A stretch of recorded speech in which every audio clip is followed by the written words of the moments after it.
Hey guys, here's what's cooking today. I'm making some chicken wings. I think they're going to be pretty awesome. I'm going to turn this camera around and show you what we got going on.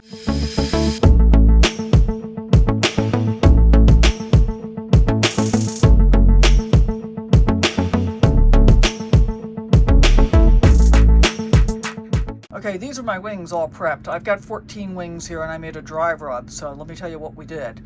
The first thing I did was I mixed together in a now very dirty Ziploc bag a whole bunch of different seasonings. So I did about a tablespoon of chili powder, about a teaspoon of cayenne pepper, about a teaspoon of black pepper, 2 tablespoons of garlic powder, 2 tablespoons of salt, about a teaspoon of cinnamon, and about a tablespoon of smoked paprika.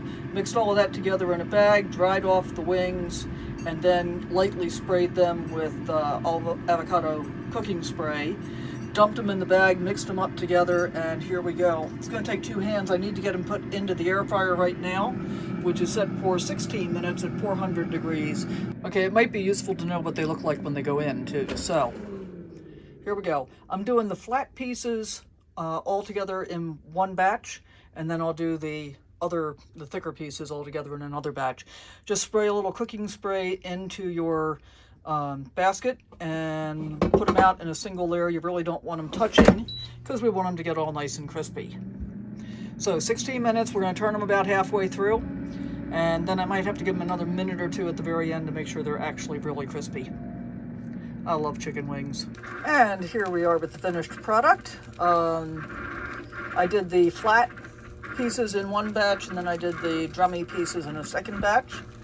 They're nice and crispy. They smell wonderful. And if you don't want them like kind of on the spicier side, these are on the spicier side because of all the cayenne and stuff I put in. Just cut back on the quantities a little bit and adjust it for your flavor profile. So I'm going to sit down and eat some, and I'll catch up with you later. Hey, thanks for hanging out with me. Hope you enjoyed this video. If you did, I'd appreciate it if you subscribe, hit that thumbs up button, and always remember to sally forth, live your best life, go out and adventure in whatever way works for you.